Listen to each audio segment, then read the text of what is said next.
all you got until someone take you to the top so you become everything that you've been dreaming of. Baby, I've been in LA for too long, and I still ain't found a place to call home. Ain't no fun in making it all alone. All this glamour at Grammy parties ain't the same. Had me wishing that I never got on that plane. Now I'm stuck in California, just trying to get to you. I might drive back down to Georgia and wait there for you. I seen the fame, baby, they can have it. It ain't got nothing on you.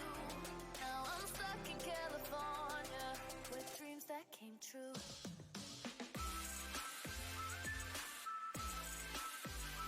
Now I'm stuck in California, and it leads me back to you. Now I'm stuck in California, I'm just trying to get to you.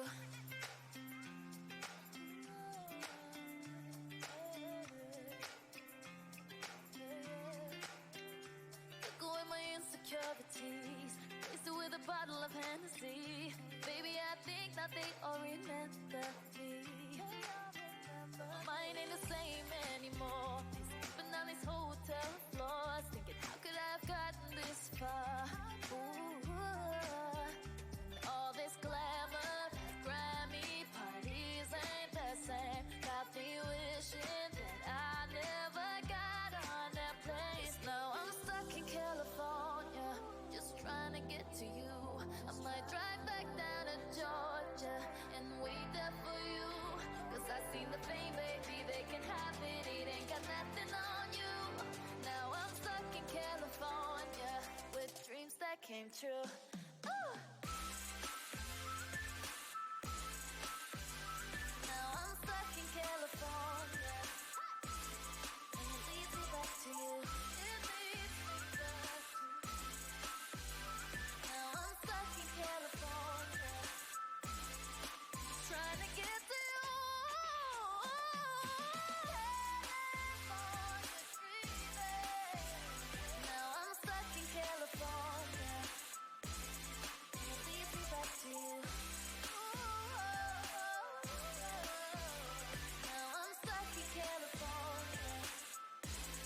I'm just trying to get to you.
Hey, good afternoon, baseball fans. This is Gorgo 2005 welcoming everybody to the channel today.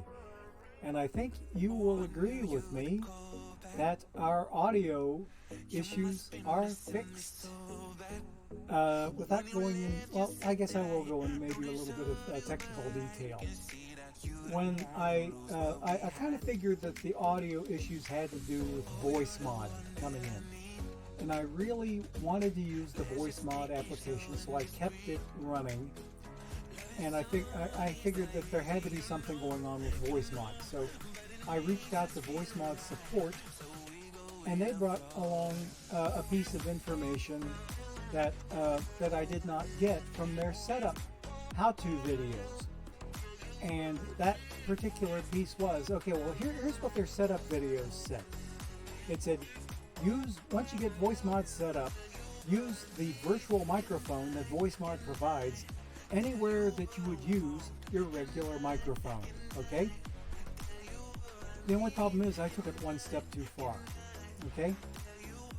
I had gone in at the Windows level and said, okay, I want my Windows default microphone to be the voice mod virtual microphone.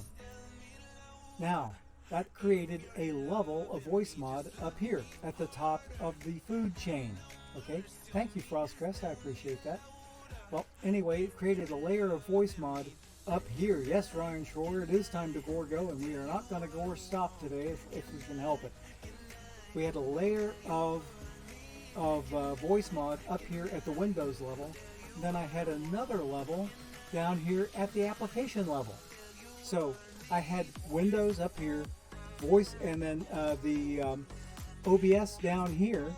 They were both running voice mod, and I had two different layers of the same thing, and that's why it was doubling up and giving us the echo effect.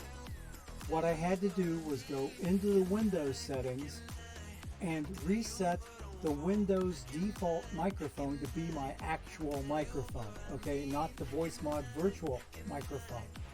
Once I did that, problems went away. No more echoing, no more audio issues, and I'm loving it. And I've tested it many times after the voice mod support and I got our signals in sync. So we are ready to roll, I think. And I can even, I can do a few other things, but I'm planning on using them maybe a little bit later. So without further ado, see, we have about 7 minutes left before our first ad break. So what I'm going to do is go ahead and get us into the game, because we got 3 teams to take a look at. And we'll explain a little bit more about them here in just a moment. I need to go into my number 1 account, the Flames. We're going to start with them. And my 3 tournaments are still running, so I'm loving that. I have not made any tournament team modifications yet, even though I've been making protestations to the opposite end of that particular spectrum.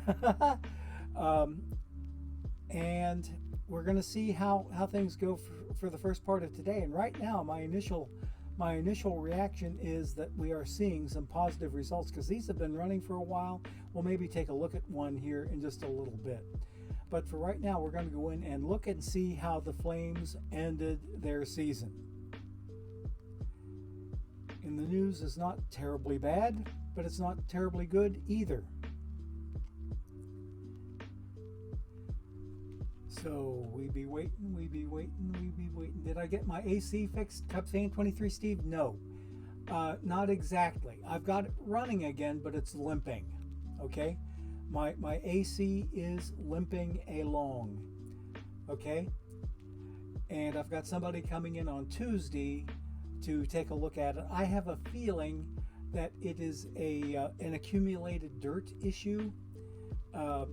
Even though I change my filters pretty often, all the symptoms that I was reading about, where my blower fan kept cutting in and out and in and out, was because of a safety valve switch in the blower fan that keeps it from overheating. And the reasons that it can overheat is, number one, dirt accumulation. So I have a feeling that I need to get somebody in to take a look at it and maybe give it a good thorough cleaning.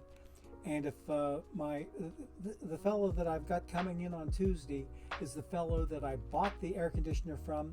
He does HVAC for a living, but he works for another company, and he freelances on the side with his company's blessing to do independent AC work. See, because his company that he works for does mostly commercial level stuff, and he's doing residential on the side.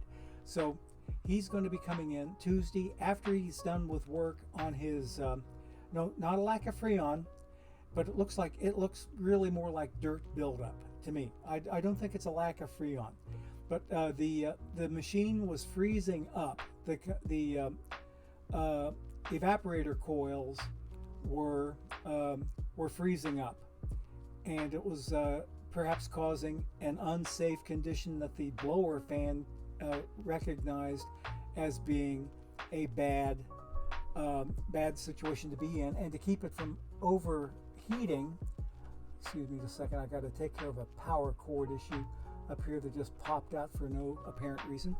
Okay, the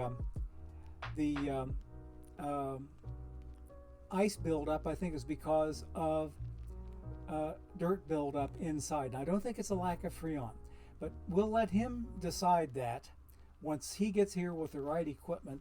But it's the guy who did my installation. I bought my air conditioner from him several years ago, but even further back, almost 10 years ago, I got my furnace put in, and this guy did the same for me there too. He put in my furnace first, close to 10 years ago, and then the air conditioner went in maybe 4 or 5 years ago. I'm thinking closer to 4, before the pandemic set in. Hey, Mr. W. Norris, good to see you, buddy. Roman a Day, Twitch. Realized your Ball or Nothing alt team is in 2 of the same bronze tourneys as me. Ooh. Well, we're going to go in and take a look at him here in a little bit there, Roman a Day. Okay, let's check, and we will maybe check and see. But I wanted to go and start with my number 1 team here, the Flames, and we're going to follow them through and see how they ended their season. And I can safely tell you right now, guys, none of my 3 teams, and this is the first week in quite some time. In fact, I think it's the first week in this entire game cycle, the first time in Perfect Team 23 that not a single one of my 3 teams that I have active in Perfect Team 23, none of them made playoffs. I think it's the first time ever. So anyway, okay. Oh, we are playing each other early on in the second. Okay, we'll check it out here just a little bit there, Roman a Day Twitch. Thanks for bringing it to my attention. I haven't gone in to look at the tournaments yet, but I was saying how much I wanted to do them. And if I could get a little bit of either an amen or some sort of affirmation from chat that my audio issues seem to be fixed. I'm not echoing anymore. I'm not roboting anymore. If I do any roboting, it's going to be on purpose. Doing this, okay? That's a purposeful robot. I don't want to do that. Even, okay? Oh, I see. No echo. Great. Thank you, Roman a Day Twitch. So yeah, because I tested everything, and I think it's because I got rid of the dual layers of voice mod. I only have 1 layer of voice mod, and that's now at the application level, which is where it's supposed to be. I don't need it at the Windows level, but I need it at the application level, and everything is working out great as a result. So I could not be more pleased with that. Okay, so we are going back into the game. I was in OBS there, paying attention to that. Okay, now the Flames ended up 81-81. We managed to win our last game of the season with a kind of a semi-walk-off. We were the visiting team, but we scored in our last at-bat 4 runs to take the 11-7 win in the very last game. Okay, and it is time, folks, for our very, very first ad break. So please be ready, because here we go.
Okay, gang, I do believe we are back.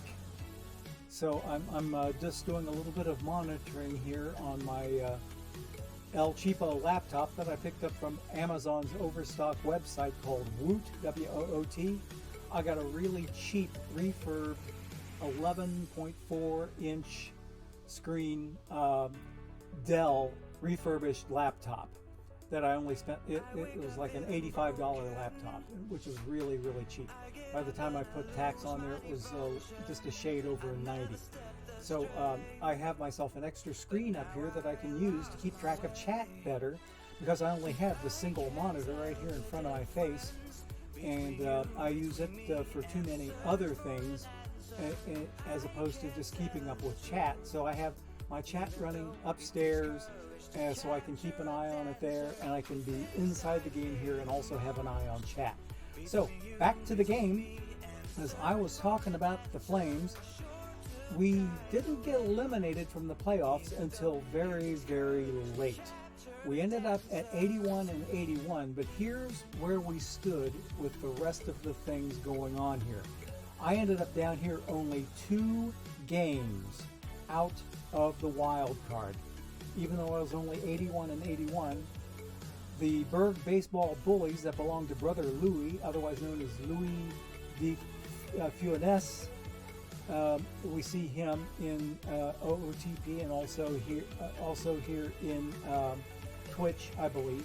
But he beat me out for that last playoff spot there. He got the 3rd and final wild card slot, and I finished 2 games behind. So I didn't get eliminated from the playoffs until very, very late. So, and like I said before, if in case you missed it, none of my 3 teams, for the first time in this entire game cycle, to the best of my recollection and to the best of my knowledge, nobody made it to the playoffs. But no, we've always got next season to look forward to.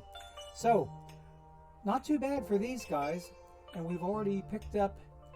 Since yesterday's pack rip, we picked up 8 packs already today. I've already got my 5 drops from the Fluffy Kitty Ninja show that I had running, and I was ghost shipping while I ran off to my usual Sunday morning festivities that I have a tendency to run off to.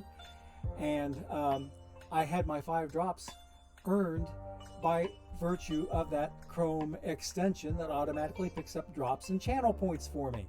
So I didn't have to be present to redeem any of those drops. And what I'm going to do is right now in the chat, I'm going to put in a command in case you don't have it yet. Here is a link to the Chrome extension that only that you can, once you get this installed in your Google Chrome browser, you get your Twitch drops automatically redeemed for you. Okay? Oh, and Roman Today Twitch, thank you so much for that feedback. Yeah. Yes. Okay, so here is the link to that Chrome extension in case you don't have it already. It is a lifesaver. And like Roman Today Twitch says, it does everything that it's advertised to do. It picks up your Twitch drops for you automatically. It also picks up channel points. And these aren't, say, Stream Elements or Streamlabs points. These are Twitch points that it automatically picks up for you. So it's an automated extension of Google Chrome that works hand in glove with Twitch to redeem things for you while you're ghost shipping or while you're away from your keyboard or AFK. So, anywho, so there's your extension. We've already seen what my Flames did. They kind of flamed out because they had a 12 and 17 final day. And you can see here from the record that they only ended their last 10 games 4 and 6. So they kind of deserved to get left out of the playoffs by those 2 mere measly games. So I'm not terribly ashamed of that. The main goal of my seasons that I play in OOTP, my main goal is, and it's the most achievable one, and that is to survive at the level I'm at. And this team certainly did that. It did not fall by the wayside and get relegated to gold. If I jump in to the game again and take a look at the promotion relegation standings, you'll see I was safely out of the drop zone. 9 games. 9 games separated me from relegation. So I was safe from relegation practically the entire season, so I wasn't too worried about that. I've got another sim coming in, but my team is not involved. This will be the postseason teams doing their sims, and I'll be able to leave this account once we are done with this sim coming in, and we can jump over to team number 2, my Wildcats. But before we jump to team number 2, let's take a look at some of those tournaments and see what's going on. 66 is the longest running. I think from what Roman Today Twitch was saying, that we are now up to about round 2. So I want to see what is going on in this one. I think I clicked 66 instead of 68. I hope I clicked 66. Because I may have overextended my reach a little bit with my mouse pointer, which old farts like me are sometimes prone to do. And it's 66, that's the one I wanted to be in. I'm playing the Field of Dreamers Come Build It. That's a cool team name. Okay, so they are ahead of me right now, 2-1 in round number 2. And let's see if this tournament is one that Roman a Day Twitch says he is in. Oops, I wanted the tournament tree. There we go. Okay, so he was saying that it was his, let's see, which team? Ball or Nothing. Okay, his Ball or Nothing teams. OTP Go? That's an idea. That's an idea. Okay, let's see here. Ball or Nothing. I do not see them in this particular tournament, so I think they must be in the other two, 67 and in 68. So just for grins and giggles, let's go take a look at 67. Down here, because we got a sim just about ready to come in.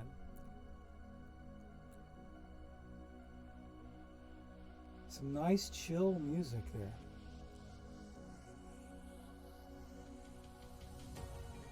My blood pressure goes down tremendously when I've got this the good background stuff going.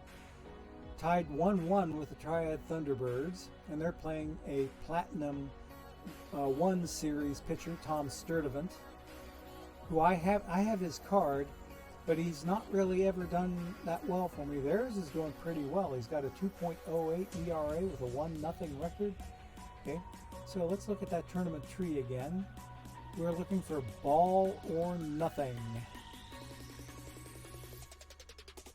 I don't see Ball or Nothing here either. Hey, Roman a Day Twitch, are you any of these other teams that aren't Ball or Nothing? Or maybe the Hudson Oak Ballers are yours? I'm wondering, just thinking out loud. Oh, Sandlot Squad or Nothing. Okay. Ah, okay. The Sandlot Squad. Okay. I didn't see them.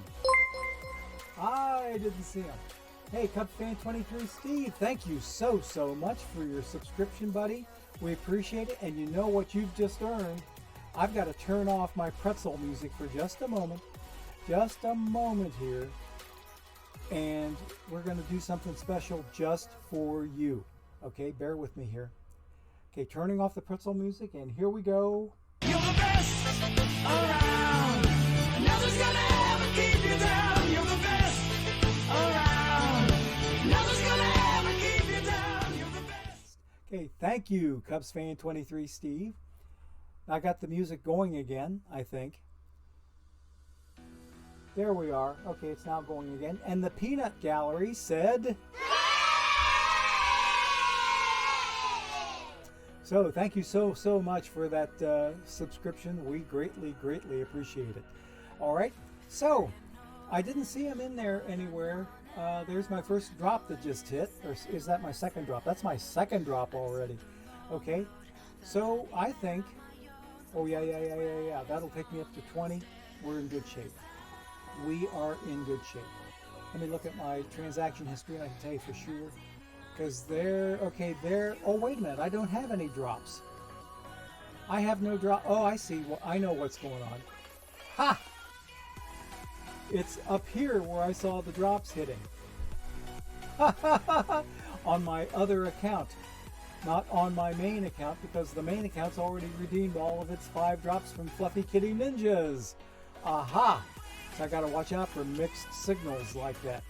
But we have won 3 packs already from a semifinal loss, plus our 5 drops we got from Twitch.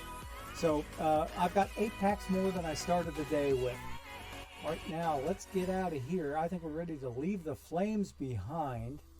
And we're hoping that these 3 tournaments are still running when we get back here to run our historical simulation, because I do want to jump in and take one more look before we get into our historical simulation day. And if you remember, last week the 1984 Detroit Tigers, our returning champs, asked this guy for an extra week off.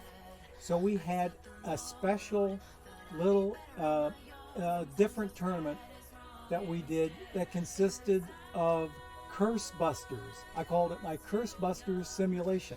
I had the 2004 Boston White Sox that won a World Series for the first time in like forever, since the Curse of the Bambino, okay, when they sold Babe Ruth.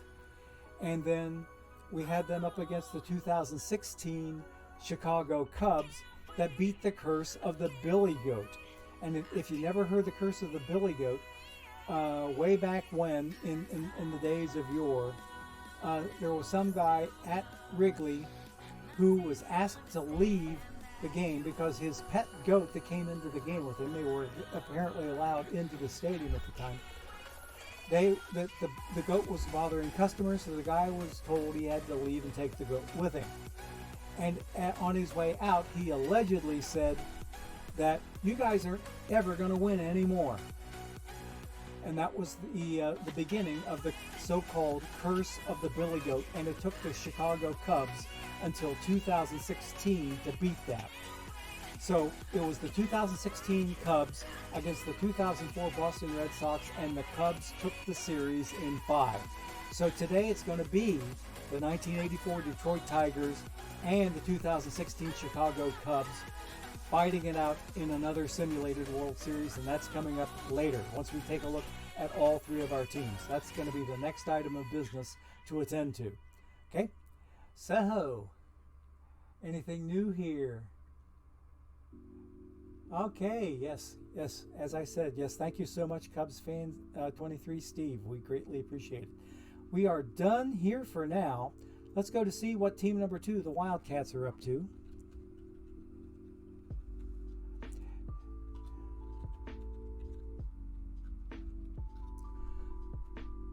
Ooh, I'm running out of tournaments. I got to start spamming again. These tournaments run quickly because they're best of 5, only 16 teams, and I can get eliminated in a mere 3 games if I don't make it through a given round. So I've got them started up. Let's go ahead and take a look and see how my Wildcats ended up. And you'll see a very similar tale to what I told you with the Flames, that they got eliminated very, very late. And these guys were even closer than the Flames were. Okay? We ended the season 83-79, only a game and a half out of the division lead. Okay? Nobody else from our division, except for the division champion, the Los Angeles Ice Kings, nobody made it to the playoffs. Nobody got in the playoffs at all. So we take a look at the league standings. I need to get out of here and get back to standings. And you see down here, we're only 1.5 games out of the wild card. It was a pretty tight wild card, and you can tell from looking at some of these other teams that they had to play extra games to get to where they were. Dublin Dragons, they had to play 164 games. They had to win a one-game play-in to go up against the Toronto Legends, and they lost that game. Okay, so anyway, let me see if I can figure out where the one-game play-in was. Can't really see it. I can't see who their opponent would have been, but here was 163 games. There was 162. So these four teams here, or let's see. Yeah, the Dublin Dragons, right. So these four teams here had to play and win extra games to determine postseason position. So that's how tight it was in this entire conference, that it took until then to get everything sorted out. But my Wildcats almost made it to the playoffs, and you note that they are in silver. Silver 275 is their league. So they didn't get eliminated until very late either, but it was like one or 2 days later than the Flames got eliminated because of the all of the tight packed in action here going for that final wild card slot. So we'll jump out of here. I think we can go take a look at team number 3 safely next. I don't have nearly enough signed up to spam another tournament, so let's go to team number 3, my Juggernauts. And I want to check out one other thing that I forgot to even pay attention to over the course of this season. Okay, I do have 2 slots open I can spam, so we're going to do Ace of Iron here. Now, going in to look at the Juggernauts, because I didn't pay very much attention to the other side of the table, except to note one thing of interest, and then after that I didn't pay any attention to it, so I'll pay attention to it now.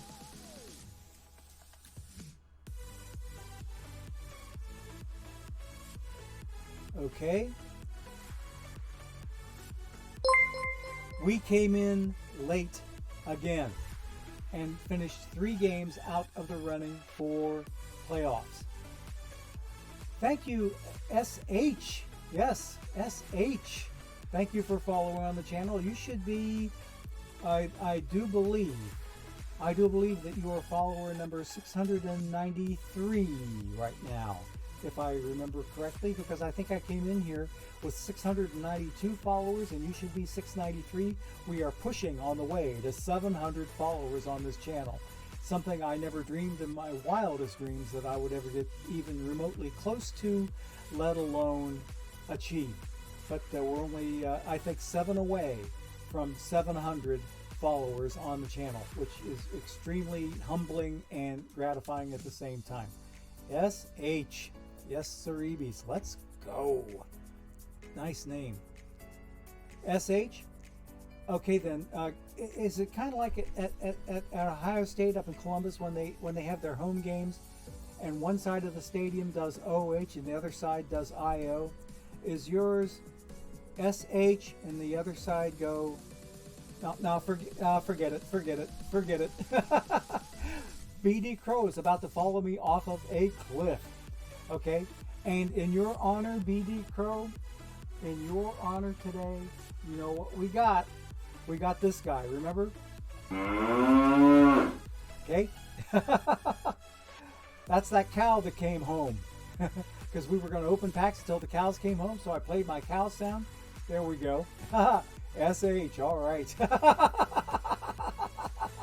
SH on this side of the stadium, and then 2 other letters on the other side of the stadium. Okay, so I think I can stop the scatological stuff. Okay. Oh, wow. Okay, there's a Guernsey cow in the Guernsey cow emote there from BD Crow. Okay. I do know my cows a little bit. That's a Guernsey. Alrighty, so let us go and pick up this next sim here, and then we'll jump out of my Wildcats, because not just yet. I was going to take a look at the league standings because there's another team I wanted to look at. Okay, I finished up 3 games out of the wild card, so I did not get eliminated until late here too. But there again, I survived. So we have 2 cases of silver survival, one case of diamond survival, so everybody's going to be back at the same levels they were at.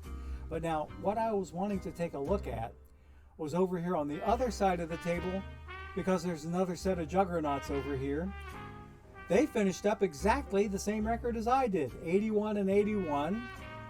But I never even looked to see if we played each other over the season to see how we did against each other. Because when we played each other, it was a guaranteed lead pipe cinch that the juggernauts were going to win. Okay? No argument there. Wasn't going to happen otherwise.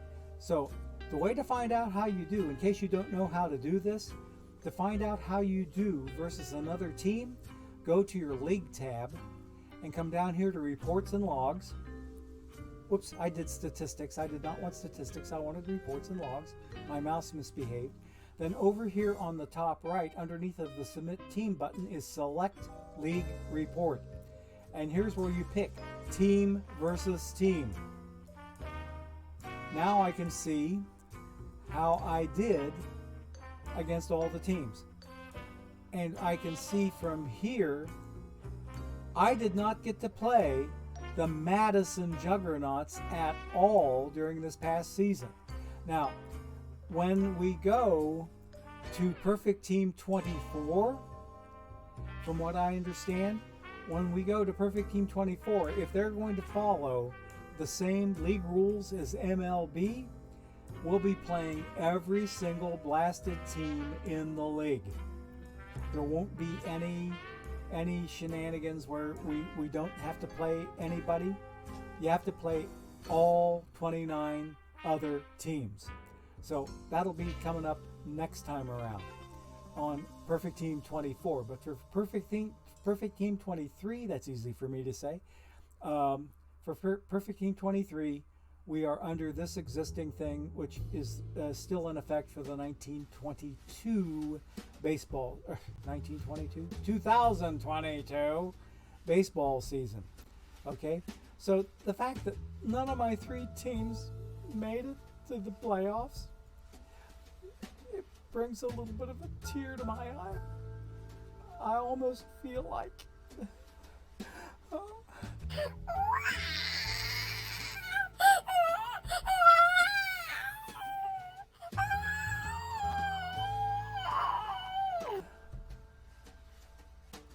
was my baby convincing enough? Felt like crying, okay? I'm ready to spam another tournament before we jump back to the main team. Nothing new there. Okay, that's one of the reasons I wanted to have voice mod, was so I could cry like a baby if I ever wanted to, and I needed to there because none of my teams made the playoffs. Dadgummit. Now, what would be funny is if I had my baby voice on and swear like a sailor. Well, let's see. Just for grins and giggles. Hang on a second. I got to get this ace of iron going here. Just for grins and giggles, let's see what happens if I turn on my baby and I start swearing like a sailor. Okay? All right, now there's my baby. So, the baby says it. Okay? And mother. So that's what happens when you get a baby swearing like a sailor, okay? He gets bleeped out, but he still sounds like a baby, okay? Alrighty, I can't wait to hear this one on playback later. So, anywho, we are done here with team number 3. I'm going to jump back and try to get to team number 2 and see if I can spam another tournament on them before I come back and start the historical simulation between the 1984 Tigers and the 2016 Cubbies. 2, okay, and then I want the password on this account, which is this, and there we go, and good. Yes, I can spam another Iron Best of 5. So I'd have to wait for another 6 to fill up before, or another 5 to fill up before I can spam a third one, but I'm not going to stick around and wait for that. We're going to go back to the main account because that's where we're going to do the simulation. What I need to do is I need to get back into PowerPoint and try to build myself some sort of a transition or an introduction, I should say, to introduce the historical simulation of the week, so to speak. And this one, I don't have anything ready for it yet, but just make believe that I've got some sort of an intro screen up with appropriate music, like somebody playing "Take Me Out to the Ball Game" or some other appropriate baseball tune. And we are going to go ahead and get started in this historical simulation down here at the bottom left. Here's where I can set this baby up. And now the home team is going to be the defending champions, which would be the 1984 defensive era. 1984 is the year, since these guys are the returning champions, and we want the Detroit Tigers, okay? The 84 Detroit Tigers, who are actually managed by Sparky Anderson, okay? And I'm going to disable the injuries, okay? And we're going to have it 7 games, which is going to be a 2-3-2 split. And we're using the 1984 home team settings for game era and strategy. And then up here, we're going to go with modern times and pick the year 2016 and get the Cubbies. And there they are. So we're going to have the 2016 Cubs against that would be what, 22 years prior Detroit Tigers. 22-year difference. Or no, wait a minute. Let's try 32 years of difference. 32 years of difference between the two teams. So maybe one team has sons of members of the older team. 32 years of difference? That could be a thing, okay? So wait a minute, I don't want 2016 settings, I want 1984 settings, okay?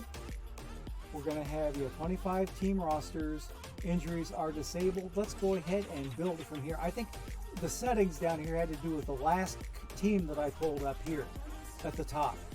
What I need to do is pull the top team first and then the bottom team, who's gonna be the home team of the series, and go with their settings. So last thing I touch will be what shows up down here, and I don't have to fiddle fart with it anymore. Let's continue and create this series and try to see how it goes. Okay. Anything new? Okay. Roman a day, Twitch, 30, yep, 32. You were right. My mental math was off by 10 years. Yep. And 32 was whose number? Not Jackie Robinson's, I can tell you that. That would have been 42. Okay. I used to know numbers a little bit better than I do today. Okay, so the series is set up. Alrighty.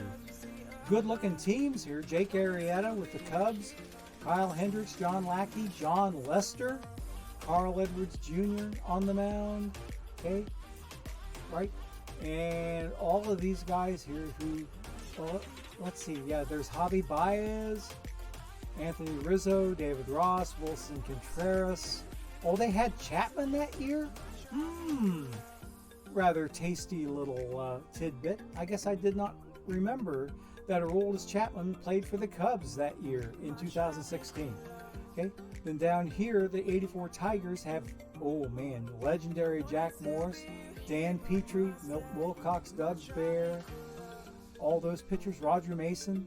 Oh baby, what a decent looking lineup they had. Lance Parrish behind the plate, Darrell Evans at first base, Lou Whitaker at second, Tom Brookins, Marty Castillo, Howard Johnson, Alan Trammell, heck yes, Johnny Grubb, Chet Lemon, Kirk Gibson. Holy crap. Both teams look pretty formidable. So let's go ahead and let's get this baby rolling here. I think we are ready to start this off. So we are playing in, I think in 1984, Tiger Stadium was still operating, okay? Tiger Stadium should still have been operating. You think that almost every starter hit 20 home runs for the Tigers that year? It would not surprise me in the least, Roman a day, Twitch. It would not. Oh, every position starter. Yes, it would not surprise me at all. The Tigers were just absolutely ripping everything up that year. Sparky had himself one heck of a team to work with. And they ended up beating his 75 Reds in a head-to-head here a few weeks ago. So anyway, let's go ahead and simulate this one and see who wins game number 1. 16-8, Kyle Hendricks on the mound for the 16 Cubs. And for the 84 Tigers is Dan Petrie. Okay, let's simulate it. And who do we have coming out? And the Tigers take game 1, 3-2-1. So let's check out the box score and see how we did here. Okay, so there we go. The Tigers spotted the Cubbies to a 1-0 lead, and then came back in the 7th and 8th innings very late to take the 3-1 win, and getting 8 hits in the meantime. So here, who was the player of the game? Let's see here. I think Petrie was probably player of the game. Yes, he was. Petrie had 8 innings of 1-run baseball, only 3 hits he allowed. Okay, Willie Hernandez. Yeah, Willie Hernandez came in and got the final 3 outs, but only after giving up a couple of hits. He let 2 people on, but he struck 1 person out, and on 27 pitches retired the 2016 Cubbies. Okay, Kyle Hendricks pitched a complete game losing effort. A complete game. They probably could have taken and should have taken him out in the 7th or 8th inning when things started to go south for him, but the AI was governing everything, so it decided that for the Cubs, I'm afraid. So 119 pitches in a losing effort. He gave up 8 hits. He did manage to strike out 8, but ended up giving it up 3-1. So that's not too bad an opening game. So the 84 Tigers are ahead 1 game to zip. So we are ready to finish the day. And I need to hit an ad break. I forgot to hit my timer after the last one, and it's time for the next one. Let's go ahead and take our ad break first, and then we shall return. Here we go. Ad break number 2.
Okay, gang, we are back. And Cubs fan 23 Steve gave me a great point here, telling me how the Cubbies got hold of Aroldis Chapman. They traded Gleyber Torres to the Yankees to get Chappie, okay? And if you remember even further back, Chappie got his start right here in Cincinnati. He was the Cuban Missile and was throwing BBs, absolute BBs. Hendricks did pitch a good game, but unfortunately he did not get the win. The Dan Petrie effort kind of overshadowed Mr. Hendricks. Hendricks did not pitch a bad game at all. He pitched a complete game, but he still gave up the 3 runs. They were all earned. So anyway, that's what happened with game number 1. I think, let's see now, hang on a second, I gotta run back here. I think I haven't finished the day yet. Let's go back and take a look at that box score. I want to see where the 3 runs came from. In the bottom of the 8th, okay, so bottom of the 8th, Kirk Gibson hit a double off of Hendricks. Then Johnny Grubb hit a run-scoring single, and that would have brought home the first run. Okay, no, that was the first of 2. Let's take a look at the game log. I want to figure out where those 3 runs came from. 1 in the 7th inning and 1 in the 8th. Okay, so let's see here first. Okay. And there's the first run of the game in the top of the 2nd with a man on first base, nobody out. Wilson Contreras hits a single and knocks Rizzo over to 2nd, and he ends up going around 2nd and into 3rd on the throw from right field. Jorge Soler got up and struck out swinging for 1 out, and now we have another swinging strikeout from Addison Russell. Now there are 2 men out, and with 2 outs on an 0-0 pitch, wild pitch, and Rizzo comes home. So there's where the Cubbies got their one and only run, was on a wild pitch, because Almora turned right around and flied out to center field. Okay, so now we're looking for the bottom of the 7th. Bottom of the 7th, a leadoff single from Lou Whitaker on a 1-1 count. Darrell Evans was up next and hit a double, looks like down the third baseline. Look at that exit velocity there, 108.1. He smoked that ball on a line drive down the third baseline, and the left fielder was able to get the ball into the infield in time to keep Lou Whitaker from trying to round third and head home. But Howard Johnson's the next man up, and he struck out with men at 2nd and 3rd now with 1 out. And here the next man up is Dan Petrie, the pitcher. Okay, and what does he do? He flies out to center field, and that's when Lou Whitaker on third base tags up and scores, and it's now 1-1 in this ball game. And that's how we ended the bottom of the 7th inning, was tied up at 1. Nothing happened in the top of the 8th, but the bottom of the 8th was extremely productive for the Tigres. So the first man up would be Kirk Gibson, and he hits an 0-2 pitch for a double out to center field. It looks like it's somewhere in the gap. It would have got past the center fielder somehow, but made it back to the infield, and he only made it as far as second base. Next man up, Chet Lemon, flew out to left field. Then Rupert Jones took an intentional walk. They're trying to set up the double play to get out of the inning. Next guy up, Johnny Grubb, hits a single, and that loads the bases, but the runner from third, Kirk Gibson, tries to come around for the go-ahead run, and he beat the throw home from left field to make it a 2-1 ball game, and that was the essential winning run right there. And they ended up getting insurance with the next man up, who was Lou Whitaker, who hit a single of his own, and Rupert Jones rounded third and came home, and he scored on Lou Whitaker's single. So a couple of run-scoring singles to bring in the final 2 runs of the ball game, and the Tigers ended up taking it 3-1. Okay, we're going to finish up the day and move on to game number 2. We are ready to take it on. Game number 2, we are going to simulate, and let's see if the Cubbies can even it up. And no, they didn't. They kind of got shellacked. 7-1. Ooh, baby. Okay, let's take a look at this box score. This should be of interest. 1-1 early. After 2 innings, it was 1-1. But then look at here. the Tigers stormed back for 6 runs over the 6th and 7th innings, 3 runs in each slot. Oh, baby. They walked off with that one, even after committing an error in the field.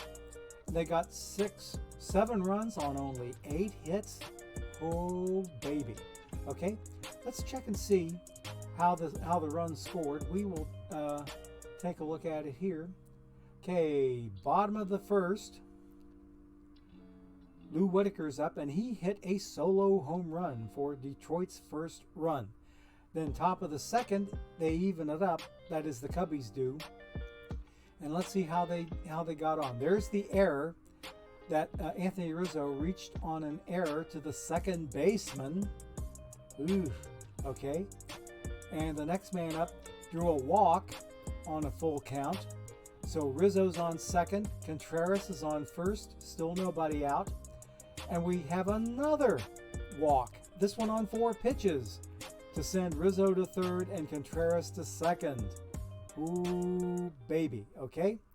So Dexter Fowler's up, he flies out to left field. And it's not deep enough, apparently, to score anybody. So Albert Almora gets up, and on a 1-0 count, he flies out to right field, and it looks like a nice lazy fly ball at 85 miles an hour exit velocity. And the runner did tag up from third and scored, and that put the 2016 Cubbies ahead 1-0. Contreras went to third on the throw. And the next man up was John Lester, and he struck out looking. Okay, so nothing happened again until I believe it was the bottom of the 6th. And here we go. Quite a little bit of activity here. So we had some defensive changes. Jason Hayward going to center field for the Cubs, and Matt Scherr going into right field. Kirk Gibson's the first man up, and he grounds out to the second baseman. Next man up, Lou Whitaker, he grounds out to the first baseman, unassisted. An unassisted play for the first baseman, and that is 2 outs now. So that means they got all these runs with 2 men out. Ouch, ouch, and more ouch for the Cubbies. Okay, so Trammell gets up there and draws a walk on a full count. Next man up, Chet Lemon, hit him a single, and that drove Trammell over to second. Next man up, we got a double off the bat of Rupert Jones. Trammell scores because he was on second. Chet Lemon rounds third, comes on home. There, it's a 2-run double off the bat of Rupert Jones. Okay? Then the next man up, Lance Parrish. What's he do? He hits a single, and it looks like it went in between short and third. It went in between third and short, and the man at third base was Rupert Jones, and he comes around and tries to score, and he ends up scoring off the throw from the left fielder. So Lance Parrish drove in the 3rd run of the inning just before Darrell Evans grounded out unassisted to the first baseman, and that ended the 6th inning for the 84 Tigers. Now, bottom of the 7th, looks like the top of the 7th looked like they had some action. They had some good things going, but they left the bases loaded. Jorge Soler left the bases loaded and struck out looking. Ay ya caramba, what a oh man, I would call that oof, but I think oof kind of underplays it a little bit. That's like a big punch to the gut for the Cubbies there. They had the bases loaded and couldn't get anybody home. All right, bottom of the 7th, this is where the nail gets put into yonder coffin. So the first man up, fly out, and here again, 2 outs is where all of the scoring happens. 2 outs, just like the previous inning we just saw in the bottom of the 6th. Now we're in the bottom of the 7th. Kirk Gibson with 2 outs draws a walk. Lou Whitaker with 2 outs draws a walk, and Kirk goes to second. Trammell gets up, he draws a walk, okay? Then what happens to the next guy? Chet Lemon got hit by a pitch. That's worse than oof. That's almost throw up material. That's almost like a puke.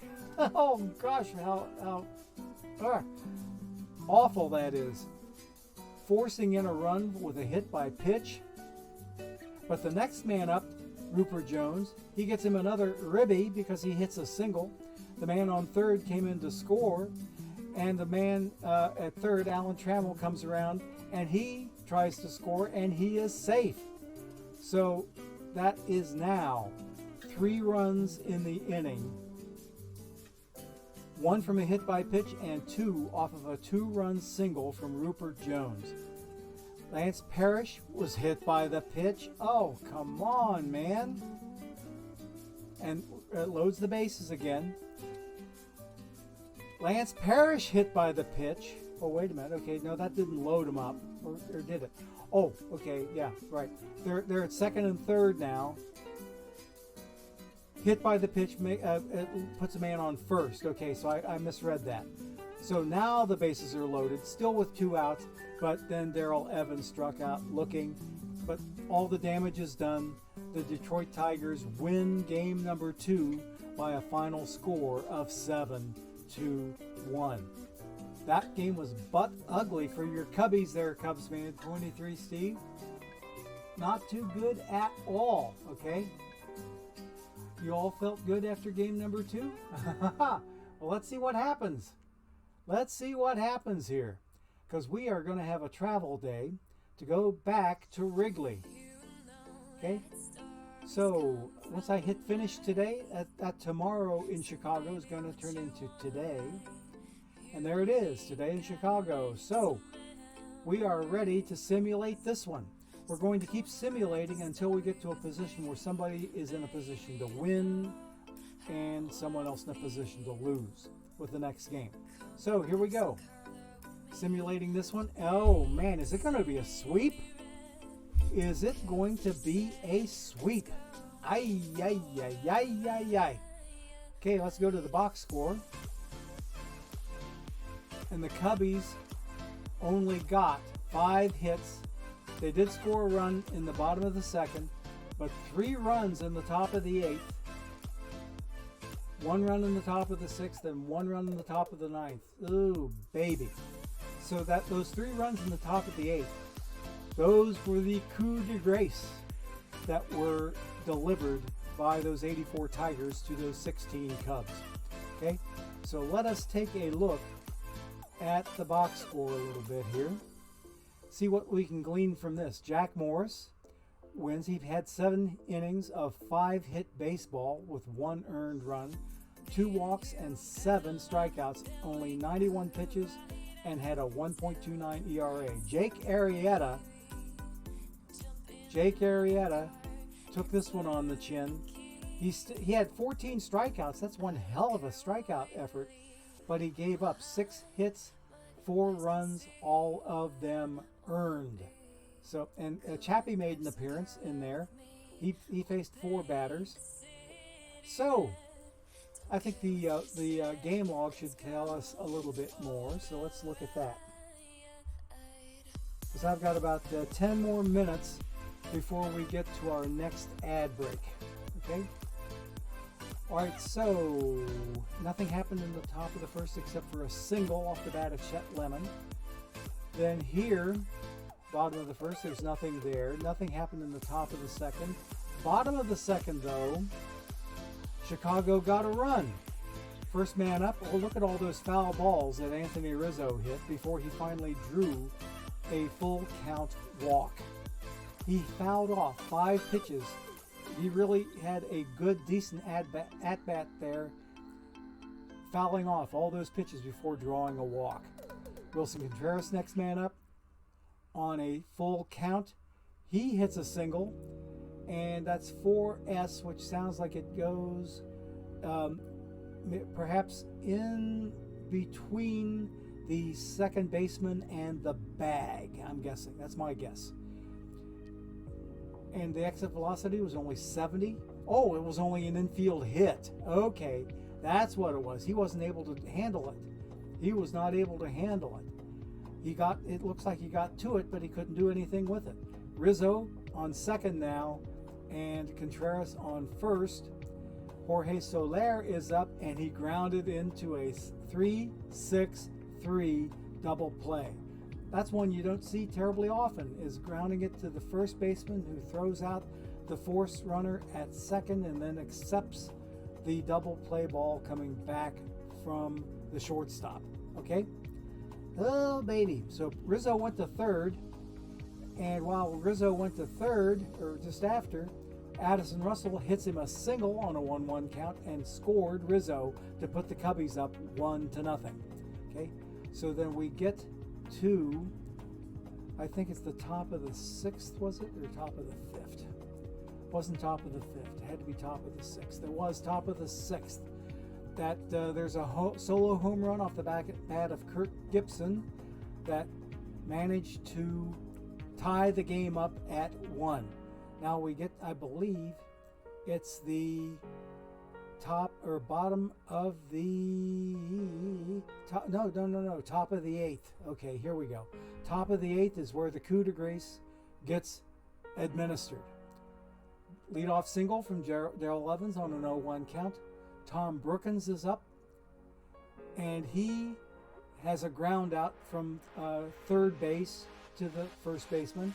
So the runner at first, Mr. Evans, advanced to second.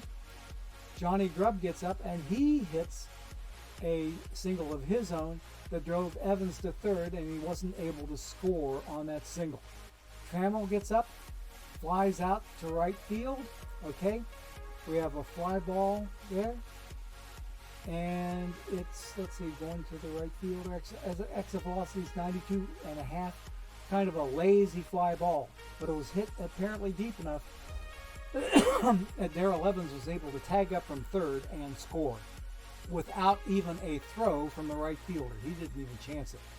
Okay, the next man up, Kirk Gibson, gets up, and he's hit by a pitch. Arrieta's having one heck of a hard time. In fact, Chicago pitching is having a heck of a hard time keeping from hitting Detroit Tigers with pitches. That's like the third or fourth hit by pitch I've seen. I'd say easily the fourth, because I think we had 3 in the game just prior. Okay, so there we go with Kirk Gibson hit by a pitch. Grubb is now on second with 1 run already in. Okay, and it's already 2-1. The next man up hits a double that ends up clearing the bases. Chet Lemon and his 2-run double bring home those 3 runs that put Chicago out in front. I'm sorry, Detroit 1984 out in front by a score of 4-1, and it was practically over at that point, because all that happened was another 3 runs in the top of the 9th, or another 2 runs, I should say, or 1 run. I lost count of my stuff. It was the previous game where they scored 3 runs in 2 different innings. Here it was 3 and then 1. Okay, so they had 1 run come across on a double off the bat of Tom Brookins that brought Lance Parrish, who reached first on a walk from Chappie. Chappie issued a walk and then gave up the double to Brookins that brought Parrish home with the 5th and final run of the ball game for the 84 Tigers. So we're close to the end here, folks. I do believe. Let's go ahead, and we're going to finish the day, and we are going to simulate this next game. We're actually going to play it, I should say. We're going to play this bad boy and see what kind of trouble we can stir up. Okay, anybody in chat saying much of anything? Okay. Oh, I see. Roman a Day Twitch and Cubs fan 23 Steve going back and forth. Okay. 84 was a tough year for the Cubs. They got reverse swept in the NLCS, and the Padres were the Wild. Oh, I see. Yes, I see. Okay. Oh, a little bit of reminiscing there about 1984. Okay. 1984 was a year for the Cubbies, but it wasn't a good enough year. All right. So now we are in game number 4 in Wrigley. We are going to play this baby out and see what kind of trouble we can stir up inside of here. We're going to let the artificial intelligence run everything. Okay, everything is set to AI. We know that the Detroit Tigers are managed by Sparky Anderson, and the 2016 Cubbies, I can't even remember now who their manager was. Cubs fan 23, Steve, you can tell me that. Who was the real life manager for the 16 Cubs? I forgot already. Who was the manager for the 2016 Cubbies? Because we can mentally put his name in there as the manager. Okay? Joe Madden. I should have remembered that. Yeah. Joe Madden. Heck yes. Heck yes. Okay? Joe Madden was their manager. And we are ready to start this ball game. The AI is going to rule everything. I will not have to make a single decision on anybody's behalf. And we should be picking up some good ball game sounds any moment. There we are. Okay. Now we are ready to start this game off. We got right-hander John Lackey on the mound for the home Cubbies, pitching to visiting Detroit's Alan Trammell, their shortstop, and he is ready to try to get their team started off to a World Series winning finish. Okay? So let us go ahead and get started with this thing. On a 1-2 count, what's Trammell going to do? Got to wait for the initial stuff, and he struck out looking. Ooh, baby. Didn't look like he called or like that call at all. Contreras did a good job framing it. Ha ha! We'll take that, I guess, Cubs fans. Okay. Let's go ahead. Kirk Gibson now up at the plate against John Lackey. And this outcome on a one-strike pitch has him hitting it where to? Oh, baby. Way out of here. He hit it so far out that the right fielder disappeared into the ivy. Or no, he reached up to grab it in the ivy. He disappeared. Isn't that crazy? I thought I saw the ball land way up here. And I thought for sure it was dead meat. But no, the graphics got really wonky here because the ball definitely looked like it went over the fence to me. Okay, well, he reached out to nab it, so 2 outs now. And Lackey's still on the mound, and Chet Lemon is now up at the plate. And with a 2-strike count, what happens with him? He hits it to third base and across the diamond to the first baseman, to Anthony Rizzo, and the side is retired. 1, 2, 3. So we are ready to go to the bottom of the first inning. 84 Tigers, nothing, and the 16 Tigers coming up to bat. 16 Cubbies coming up to bat. If I could talk right or pronunciate right, I'd be halfway dangerous, wouldn't I? Okay. Roger Mason on the mound and Jason Hayward at the plate. A little righty on lefty action. Let's go. On 1 strike, here's what Mr. Hayward does.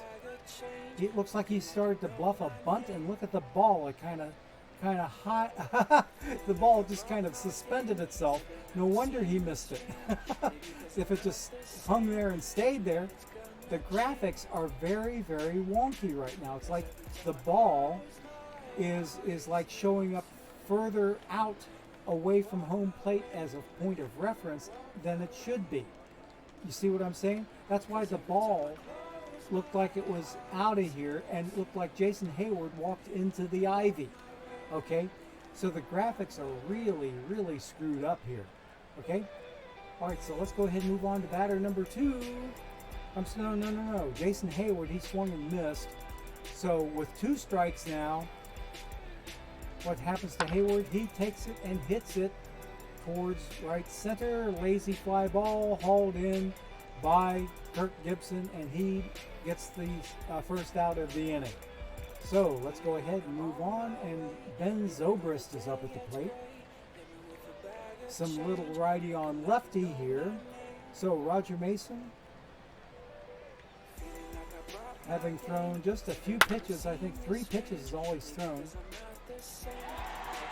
And there's a base hit off the bat of Ben Zobrist that fell in front of Kirk Gibson. So he got it out there and it hit the ground and got some grass.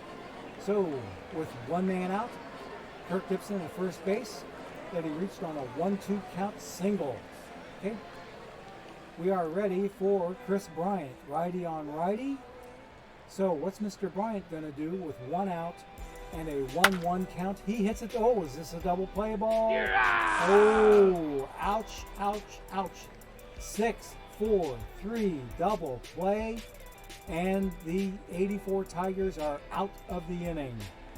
So Chicago got nothing. They had the functional equivalent of a 1-2-3 inning, even though there was a single in there. The person that was on first ended up getting wiped out on a double play. So after 1 complete, it is 0-0. Tigers and Cubs. Okay, top of the second. Okay, top of the second has Rupert Jones, and on a 1-1 count, hits it out to center field, and he got underneath of it at the warning track and made the grab. Okay, so 1 down now. And Lance Parrish, Mr. Bash, this guy can really rip him. So let's see what he does with a 2-strike count. A gap shot in between right and center. And he makes it into second base with a 1-out double. Okay, so that is Lance Parrish's at bat. He ripped a good one out there. Okay, let us go to Lou Whitaker. Sweet Lou. Let's see what he can do on, let's see, can't even see the picture. Yeah, what he can do off of Lackey here. Parrish's graphic needs to be up a little bit more. You know what I mean? Lots of the graphics are really messed up here. Okay? There is not much of anything I can do about it at this point. Let's keep on going. So on the first pitch he sees, he hits it out. Oh, that ball got around to falling in, and we have us a 1-out double to Soler. He throws it into second, but in the meantime, the first run of the ball game came in, and that was, well, let's see. I'm trying to remember who's the guy that was out there. Lance Parrish. Lance Parrish came in, and the score is now 1-0. A man still on second base and still only 1 out. So let's move on.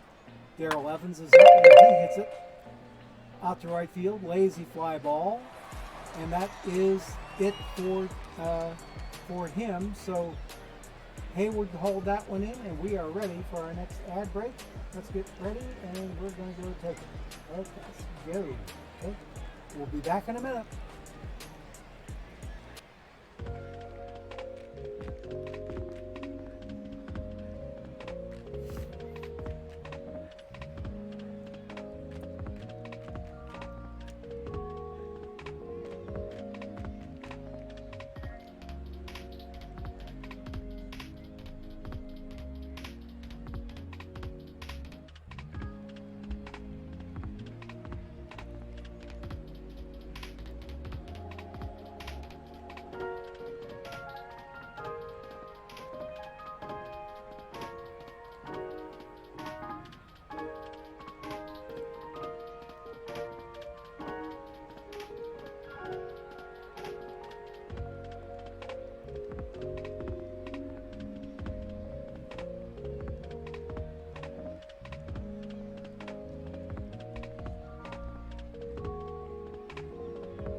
Okay, gang, we should be back and in one piece.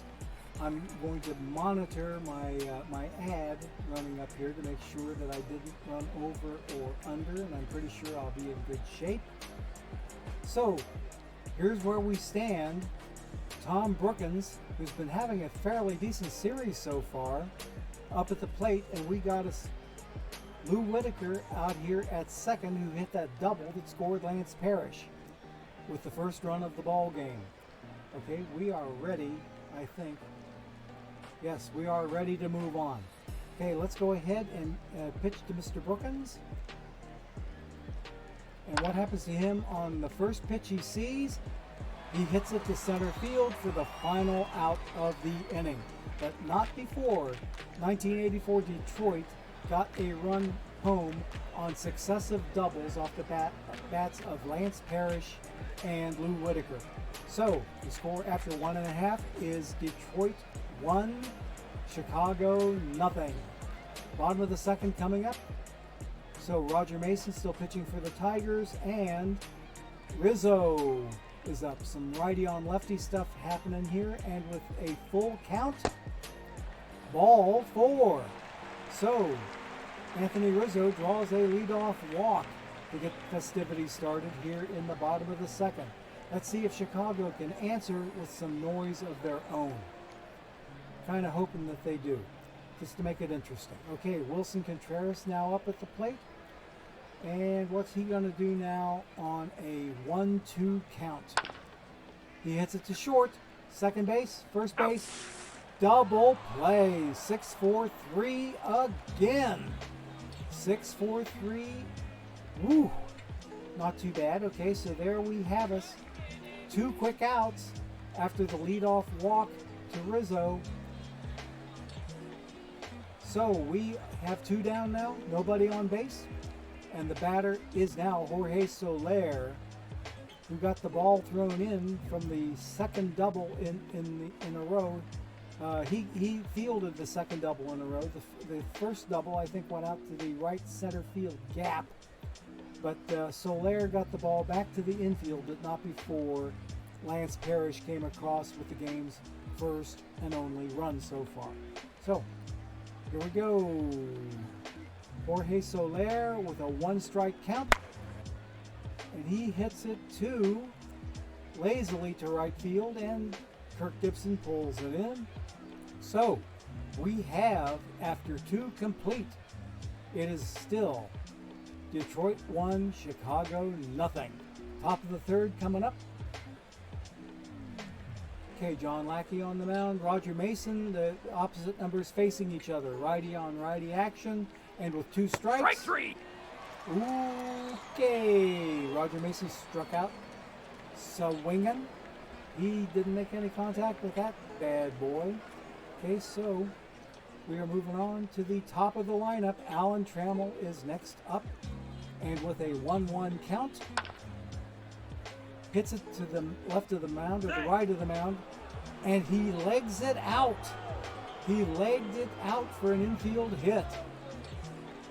I didn't know if he was going to make it or not, but Trammell, with his good legs, managed to leg it out, and he beat the throw to first base. So we have a man at first now with 1 out. And Kirk Gibson, Mr. Clutch from his Dodger days, is now up at the plate. So on a 2-1 count, another double play ball. This one came off of the Detroit bats this time, and Chicago got to be the beneficiary instead of the victim of the double play. So anyway, after 2.5 innings, 1-0 Detroit. Cubbies coming up for their turn in the third. Okay, grounder to short, and he's thrown out. So that's that one. We are ready for the next batter with Albert Almora. Okay, the center fielder. The center fielder is up, and on a 1-ball count, what's he do? Hits it to third, thrown across the diamond, and Almora is the second out of the inning. Okay. Alrighty, we are ready for the next matchup. And it's opposite numbers facing each other again. This time, Lackey's on the receiving end of a Mason pitch instead of the other way around like it was last inning. Okay, so here we go. On a 1-2 count. Strike 3 looking. Ooh, no, he swung through it. Okay, the graphic messed up a little bit. He did swing through it according to the text up here at the top. So, after 3 complete, it is still 1-0 Tigers. Okay. I didn't even look to see who the next batter up was.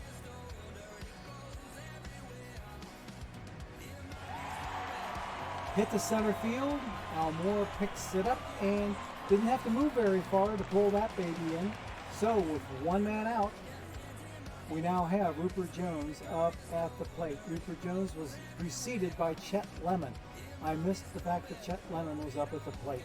So Rupert Jones is up, and let's see what he can do with the John Lackey pitch on a full count. Strike 3. Oh, swing and a miss. Strike 3. So, the numbers aren't looking too bad for Mr. Lackey. Right now he's got 3 strikeouts. He's got him 3 strikeouts. And we have 2 men out in the top of the 4th. So what are we going to do with Lance Parrish, who hit a double his last time up? He wraps this ball out towards center, kind of a lazy fly ball that Almora pulled in. Nothing really good. Nothing really new going on. Harry Carey call on LX 2000. Aha. Okay. Ha ha ha. I like it. I like it. I like it. Let's go ahead and see what the Cubbies can do in their half of the 4th inning. With Jason Hayward, leadoff batter, now up at the plate, facing Roger Mason, and with a 1-ball count, wraps it to first base, tosses it to the covering pitcher, and there's 1 out. Okay, after only throwing that was the second pitch that Hayward looked at, and he swung at it and hit it to the first baseman, who tossed it to the pitcher, and we are down 1 out now. Let's see what we have. On the next count, we have us Ben Zobrist up for the Cubbies. And with a 1-2 count. Strike 3. Ooh, he checked up. But they say he offered at it. That's why they called it strike 3. So 2 down now. And who's coming up to the plate? None other but Mr. Chris Bryant. And with a 2-2 count, he looked at strike number 3. Oh, they said they got him swinging again. See, the graphics are a little bit off. I don't see the swing and a miss. I've got to look up here at the text, up here at the very, very top. And if you don't see what I'm talking about, here's the text I'm talking about is like up here in this area. Okay? That's what I pointed the arrow at there in order to show you that. So we are ready for the top of the 5th. Sweet Lou Whitaker is up, facing John Lackey, who's only losing 1-0, but his team is down. If they continue to trail the rest of this game, this series is over. Okay, so with a 2-strike count, good pickup from the 3rd baseman. Chris Bryant handled it and threw the first in time to get him out. So let's keep on going. 1 down now. And we have us Darrell Evans at the plate. And with a 2-2 count. Ooh, looks like a all the way to the wall shot. So the Ivy didn't eat that one up. So Darrell Evans made it into second base on a 1-out double. So let's keep on moving. Next man up should be, and is, Tom Brookins, who, as I said earlier, has been having himself a pretty nice series so far. He might be in the mention for MVP. We will see.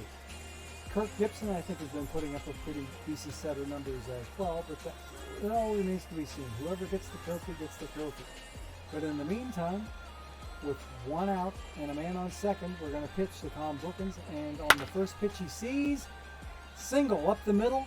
Is the man going to try to score? He is going to try it, and the ball got through the catcher. The ball looked like it got to home plate in time, but it got through the catcher. An error on the center fielder. The ball got through the catcher, off target. So the error is on Almora, and Darrell Evans scored from second base, and Brookins ended up going to second on his own.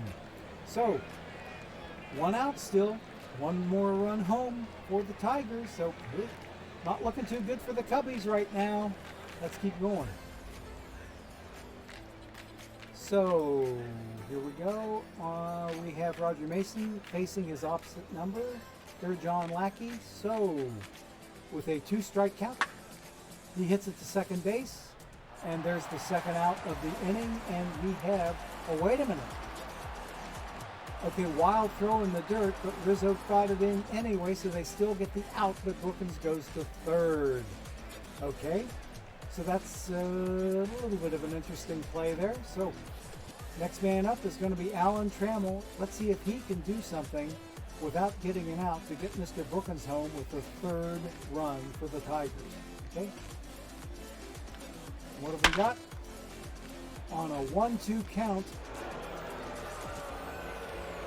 hits it to left field, and he pulls it in. Jorge Soler hauls in that fly ball, but not before the 84 Tigers pull in another run and lead this ball game after 4.5 by a score of 2-0. 2 hits and 1 error. That error was costly. Okay, so here we have Anthony Rizzo up facing Mr. Roger Mason. Some righty on lefty, and he walks on a full count. He draws an opening leadoff walk. Okay, next man up is going to be Mr. Wilson Contreras, and on a 2-ball count, something's going to happen here. Okay, so he hit it to the first baseman, who got the force at second base, threw it to the shortstop, but the shortstop couldn't get the ball back to first base to complete the double play because Rizzo kind of took him out. So it says he got clobbered by Rizzo with a hard-nosed slide. It's good baseball. No fault to be found there. Except when it happened to Ronnie Oster, he got a knee blown out. Okay, let's keep going here. We are ready. Dexter Fowler now up at the plate, and with 1 out, you have a man at first, Mr. Wilson Contreras. So let's see if Mr. Fowler can do anything against Roger Mason. Ooh, struck him out swinging. And I would say that's a big old case of denied. Yeah. A big old case of denied. Okay, let us keep on moving. Next man up, Addison Russell. Man on first now with 2 outs. And Mr. Russell on a 1-1 count hits it to second base, throws him out easily, and the Cubbies have got their 3rd out of the inning. So we are through. We are through 5 innings complete, and it is 2-0 still Tigers. Okay, I think we have enough time. I can play another few innings before I have to jump ahead to see if it ends up being a slaughter, or if the Cubs come back and I might need to play another game, in which case I simulate that one. This is the only one I'm going to be playing out today due to time restraints. Okay, so here we go. Top of the 6th coming up. Kirk Gibson is the leadoff batter for Detroit, and with a 1-ball count, smack that one made sound like he made pretty good contact with it, but it's a lazy fly ball to short left field. And with 1 out, we're ready for the next batter, who is Chet Lemon. And on a 1-2 count, what does Chet Lemon do here? Struck him out swinging. Wow.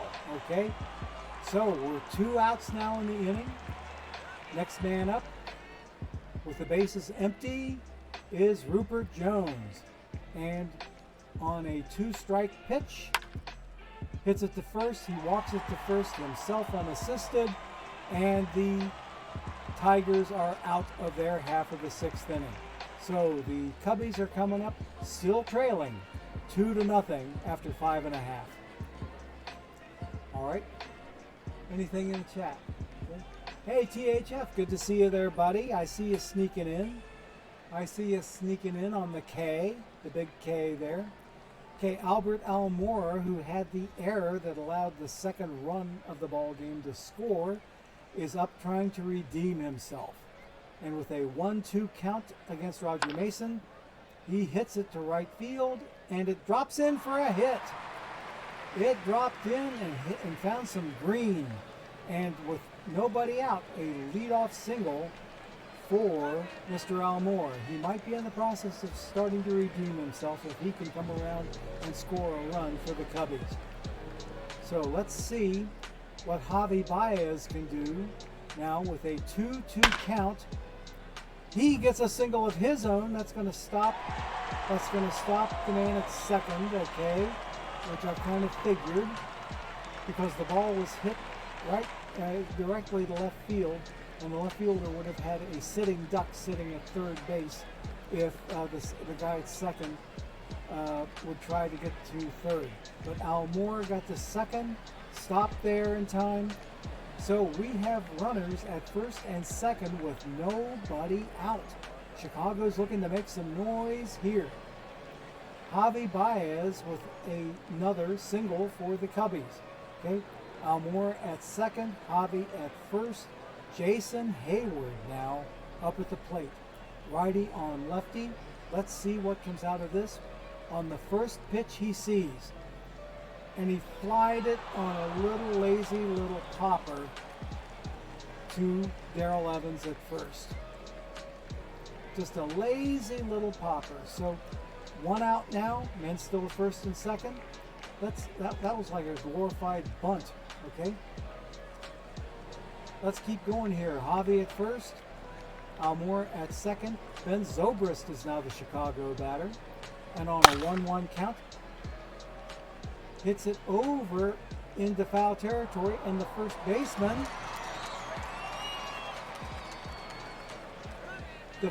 baseman commits the error. I thought I saw the ball hit the ground. That foul ball should have been caught. So that is an error on Darrell Evans. That's a shame for him. So still only 1 out in the inning and men at first and second base. And we now have a 1-2 count on Ben Zobrist. What can he do on this 1-2 count? Double play ball? You're out! Yep, double play ball. And the Cubbies didn't get anything out of their 2-man on and nobody out situation. Ouch. Ouch and more ouch. So after 6 complete, it's still 2-0 Tigers. I think I'll play one more full inning and then we might have to jump ahead a little bit.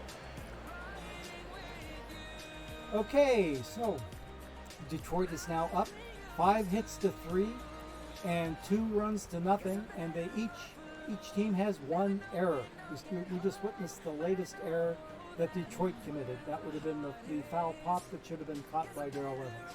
Okay, so Lance Parrish up at the plate for the Tigers, and let's see what he can do on a 2-1 count. Got a fairly good wrap on that, and did you see how he just kind of ambled over on the line, on the line, reach up the glove, catch it, throw it back. That's about as ambling a catch as I've ever seen in this game. The graphics sure seem to be wonky. So with 1 man out, nobody on base, let's see what Lou Whitaker, Sweet Lou, can do for his Tigers today. On the first pitch he sees, hitting it up the middle part of the plate and out to center field with his back turned to the plate. He catches the ball over his shoulder. He kind of ambled over to that one too. He didn't have to run, didn't have to walk. He just kind of Okay.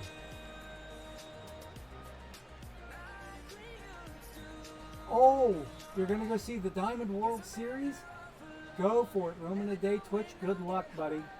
Good luck if you're in it. Okay, so let's keep on going here. Darrell Evans now up at the plate with 2 men out. Both of them on lazy fly balls that the catches were even lazier than the fly balls were.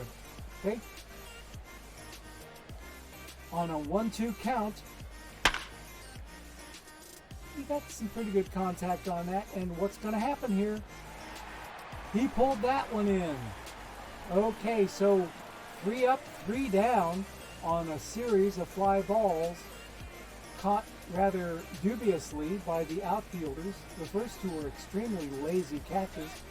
That last one, it just didn't look right. The graphics are, I think, especially the outfield graphics, are a little bit messed up. Especially if you remember the right field play that Hayward had, where he caught the ball, but he disappeared into the ivy. So anyway, who am I to judge?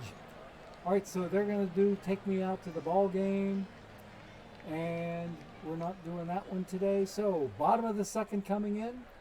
This is where the Fluffy Kitty Ninja Show would be doing his I was born to love you. I was born to lick your face. I was born to rub you, but you were born to rub me first. And then they do the Price is Right yodeling song that they do for the guy climbing up the mountain game. Alrighty, so Roger Mason on the mound, Chris Bryant at the plate. Can the Cubbies make some noise here? They've only gotten 3 hits in 6 complete innings of work. So on the first pitch he sees, Chris Bryant got hold of it and knocked it out to the outfield, but it went out of here. He hit it out of here. A leadoff home run for Chris Bryant that traveled 374 feet. I wasn't sure it was going to be out until I heard the horn and I saw the text up at the top of the screen, because good grief, the graphics have been so wonky. I didn't know how to read that until the graphics came up, or I'm sorry, the text came up, and then I heard the horn. So yes, leadoff home run for Chris Bryant, and now that lead has been cut in half. It's now only 2-1 Tigers. Okay, next man up is Rizzo. And what does he do on a 1-ball count? Hits it to the first baseman, who takes it over and covers the bag himself. So we are ready for the third batter of the inning, and that is going to be Mr. Wilson Contreras, with 1 man out now and 1 run in. So on a full count from Roger Mason, he hits it to second base. Ooh, it was late getting to second, or getting the ball to first base. So we have us an infield hit off the bat of Willie Contreras. So yeah, he happened to beat the throw to first, because the second baseman Whitaker had a little bit of a problem with it, I think. He threw it, but they called it an infield hit, so that's what we'll have to take. 1 out, 1 on, and the Cubs are still trying to make noise. Matt Scherr is now up. I think he is a pinch hitter. Is he a pinch hitter? No, he's the left fielder. Okay, let's go ahead and see what he does now on a 1-ball count. What's he do? What's he doing? What's he doing? Ah, a leaping catch from Kirk Gibson. He disappeared into the ivy. You see Kirk Gibson out there? I see a center fielder out there backing him up. Kirk Gibson ran into the ivy to pull that one in, just like Jason Hayward did earlier in the ball game. So that's a little bit of visual humor for you. Okay. KB. Okay, let's see. All right. Okay, checking chat real quick. Nothing really new there. All right.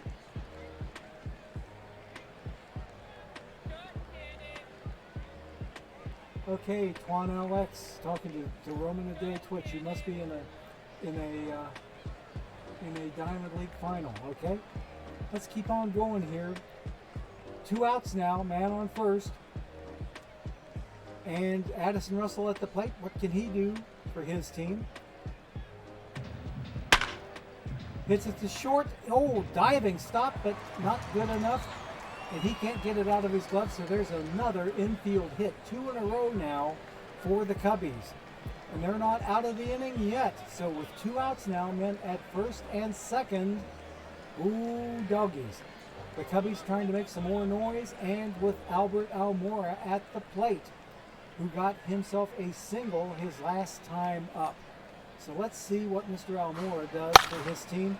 Oops, kind of a weak ground ball to the pitcher, and they are out of the inning, but not before the Cubs cut the lead in half. And the score is now 2-1 after 7 complete. So I think, yeah, it's time for my final ad break. So I am going to go ahead and do that ad break, and then we'll come back and finish this ball game. Okay, be ready. Here we go.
Okay, gang, we are now back, and we are ready to play our next part of the game. And for whatever reason,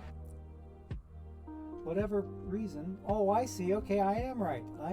Okay, I thought perhaps I was invisible, but I'm not. I was just on the game screen instead of my OBS screen, so that's why I showed up as being invisible here. Okay, top of the 8th coming up. So let's see what we can get out of some of the rest of this here ball game, because I've only got about 7 or 8 minutes until I have to call it quits on this series. But we will determine a winner before I leave the series and draw a winner for our once a week 25,000 perfect point giveaway, which is coming up. In fact, I think I'd probably better go ahead and jump to the 9th inning. Okay, so we're going to skip the 8th inning and see if anything happened. Oh, 1 run from each team. So now it's 3-2. Okay, we're going to do a half inning for the Tigers and see if they do any damage in the top of the 9th. And they did. Oh, baby. So the Cubbies have their work cut out for them now. If they want to survive in this series, they're already down 3-0, and they're losing with only 3 outs to go to try to make up a 2-run deficit, losing 4-2 to those 1984 Tigers. So the 2016 Cubbies are down to their final 3 outs, and Willie Hernandez is on the mound for the Tigers. Here's Rizzo at the plate for the Cubs, and on a full count, what's he do? He hits it towards right center, and really right field, and the right fielder, Mr. Kuntz, pulled it in, and we are down to only 2 outs left for the Cubs. Okay, Willie Contreras now up at the plate, and with a 1-ball count, he hits it out towards center. Another ambling catch. So now with 2 men out, the Cubbies are down to their final out of the game, and perhaps for the series. Okay? 2 outs, and on a 1-2 count, here's Matt Shearer. Struck out swinging, and that is ball game. That is series. The returning and now still undefeated champs, the 1984 Detroit Tigers, have taken down their 3rd straight team in a series. They beat the 75 Reds, they beat the Gas House Gang, and they beat the 2016 curse-breaking Cubbies. Okay, so congrats to the 84 Tigers. Dishnet 34 would be extremely pleased with that particular piece of info. So we are ready. We're going to leave the game. We saw how it went, so we don't need to look at the box score. And look at there. There's Sweet Lou Whitaker got named the MVP of the World Series. And the sweep is complete. The 84 Tigers have knocked out the 16 Cubs. And that one, okay. Is it, okay, wait a minute, hang on a second. Oh, okay, I see. Twanex 2000, Twanelix 2000, and Roman of the Day Twitch. We're talking some offline stuff. So we're going to finish today. And that means then the 2016 Cubbies are going to take an extended break. And the 1984 Tigers get to play somebody else in our next simulation, which I'm assuming will be next week. So I finished the day. We're going to return to the top screen here, and we are going to get ready to do us a perfect point giveaway, but not before I spam at least one more Ace of Bronze tournament here. Okay, Ace of Bronze right there, 27 to 32. I can probably spam a third one by the time I'm done with the giveaway. Okay. Oh, look at there, 19 distance between those two. I got to take a look at this tournament. Sorry, guys. I do want to give you all the perfect points in the giveaway, but I want to see what I'm doing in this tournament first to see if I'm in some packs. Because if I'm in packs, it would be my second pack placement of the day. I've already got a semifinal loss for 3 packs. Plus, I have my 5 Twitch drops. And I know I'll get 5 more Twitch drops from the Perfect League World Series tonight. Okay. Ooh, tied up 2-2 is Boone Grove. I think I've seen them before. Who are they managed by? Bisniff. Okay, I want to take a look at Bisniff in the universe here and see what kind of a record he's got. It's been a while since I've seen this dude. Okay. 23 wins. He is not a slouch. He's not a slouch at all. He's got 3 wins combined on his other 2 teams. Assuming that all those Bisniffs are him. I'm assuming that they are. So, well, look at this. 13 playoffs he's been in, and he's in gold right now. But he's won 23 tournaments. So I'm in a little bit of fear, a little bit of trepidation for my chances of survival here. I think I'm going to wait for the sim to come in before I leave and go do the giveaway. We do have a little bit of time left. I do have to hit the kitchen tonight because my my pork roast, I'm doing an entire loin in the crock pot tonight. So it's pretty full. Okay. Okay, how did I do game-wise getting here to this game 5 that I'm waiting for the sim to come in? Lost the first one, won the next 2. Lost the 4th one. Okay, so that's how we're 2-2. I lost that first one in extra innings on a walk-off. Okay, here's the sim. Come on, guys. 3-2 me. 3-2 me. 3-2. Yes. I'm only 1 game away from packs again. So I'm glad I got in here to take a look at this one. Am I able to spam another? I can spam another one because that other one filled up really nicely and quickly. So we'll spam this one, and now we'll get ready to go to my just chatting screen, and we are going to get us ready to do our perfect point giveaway. The Tigers are unbeatable. Those are words you can't say often. You're doggone right. But Dishnet, I'm sure if Dishnet was here right now, he'd be loving every single moment of it. Okay? KB, Chris Bryant. That's who CubsFan23 was talking about. It took me a while to catch that KB standing for Chris Bryant. Okay, so we are ready. Let me get over to where I can get this giveaway started here. And here we go. All right, I've got to paste some stuff into place. And it's ready for me to start, but I need to give you the ground rules first.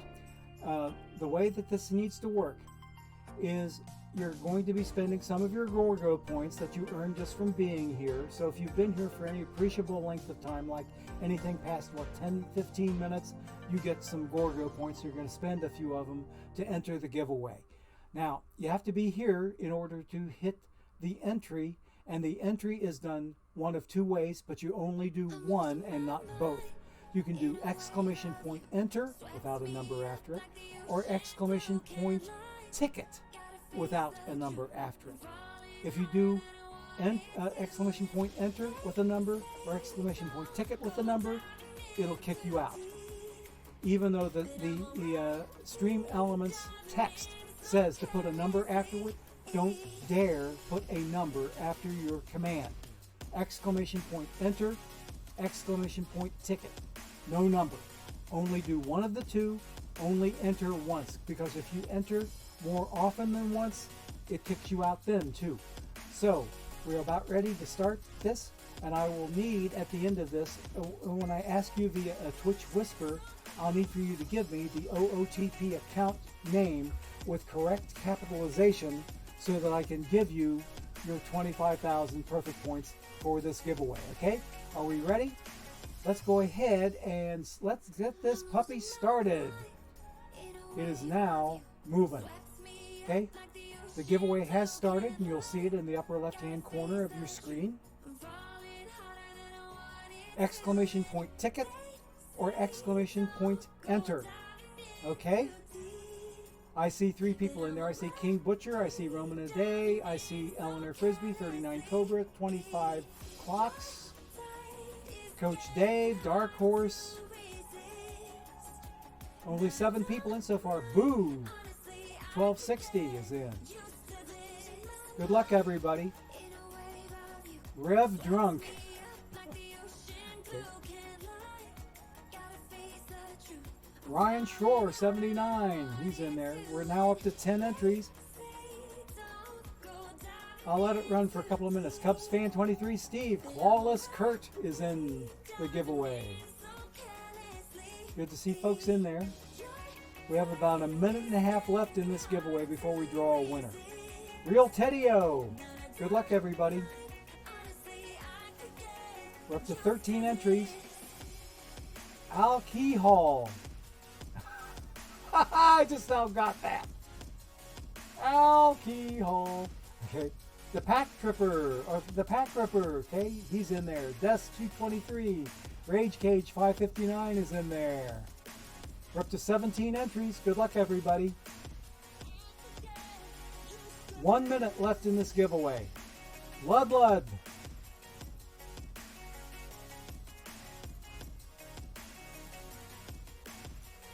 Darth Cansoups. I like it. Okay, good. We have 45 seconds left. And 19 entries in. Can we make it to 20? Can we get to 20? 30 seconds left.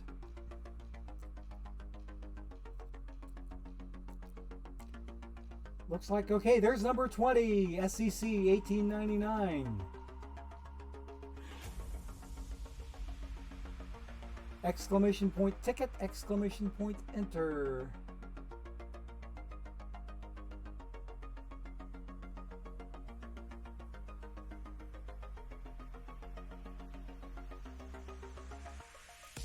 Okay, we are done. We are ready to draw a winner. We have 20 entries in here. Good luck, everybody. And we are going to draw us a winner just about now.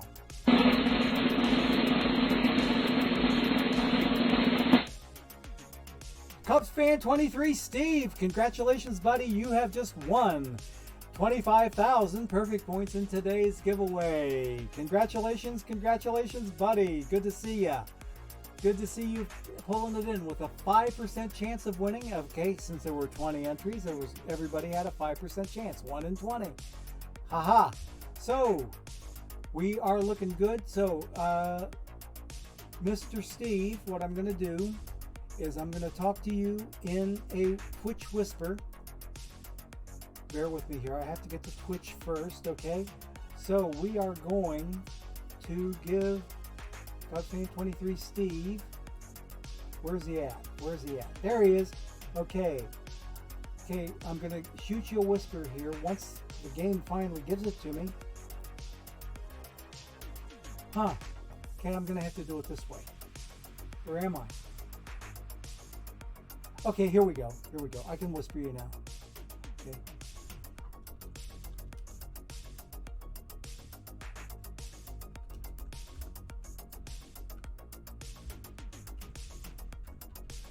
Okay, now if you don't know about Twitch Whispers, Cubs fan 23 Steve, up in the upper right hand corner of your Twitch, just to the left of my picture where it says Get Bits, the next thing to the left of that is Whispers. Okay, and you can click on that and open that up, and you'll have a chance to key in the account name that you want your 25,000 perfect points awarded to. Okay? I don't have a fancy Google form like Dishnet does. What happened in the channel? A brand new follow from 25 Clocks. Not quite yet, Ryan Shore. Not time to go or stop yet. Okay? Okay? Yep. Cubs fan does deserve a okay, there we go. All right, and that's the correct correct capitalization too. Okay, I will be looking for that in OOTP, Cubs fan 23 Steve, and I'll let you know if I have any problem with seeing that name, and if I do, I'll need to have perhaps another capitalization or whatever, but I'm pretty sure that this one's going to work, because I'm fairly certain I've seen that name around before, and I think I remember seeing it just exactly that way with that capitalization. So we're going to message him back.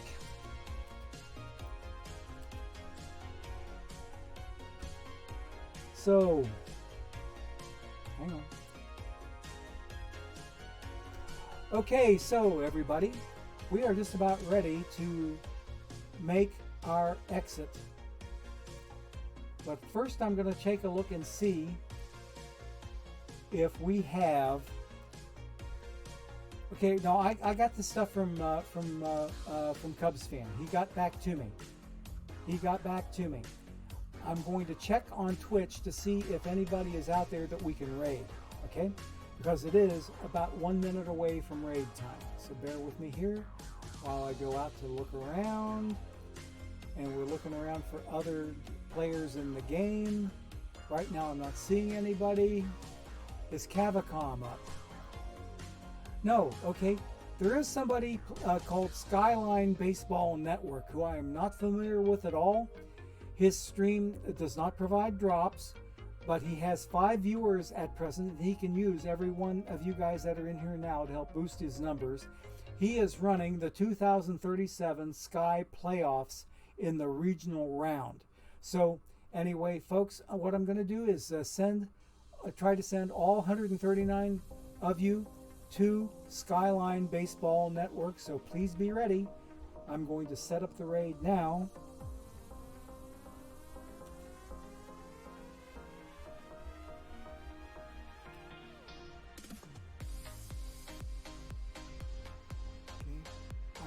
I spelled it correctly. Okay, here we go. So, on the way out the door, the channel is intended for mature audiences, which I think you guys are, okay? So, on my way out the door, Gorgo 2005, rounding third and heading for home. Thanks a lot, everybody, for spending time with the old fart today. And I'll get myself out to the kitchen and get started working on some supper. So, thanks, everybody, one more time. Cavacom is building a moat. I see it there, Lud. Okay. Alrighty, which doesn't make much sense with winter coming in Canada. Well, anyway, folks, thanks a lot for coming in with me today and spending time here on the channel. It's always greatly appreciated. And 25 Clocks, thank you again for the follow on my channel. You should be follower number 694. We're only 6 away, I think, from 700 now, because we came in here with 692 and we picked up 2 more new ones today, so we should be sitting on 694. So thanks everybody. Take care. Oh, Ludlud's thinking that Cavicom's going to have trouble surviving the winter up there. We'll see. Okay, well, best of luck to everybody. And congrats again to Cubs fan 23 Steve for winning the giveaway. So let's go ahead and call this off, and we are going to send you off to Skyline Baseball Network. Take care, everybody, now. Bye-bye.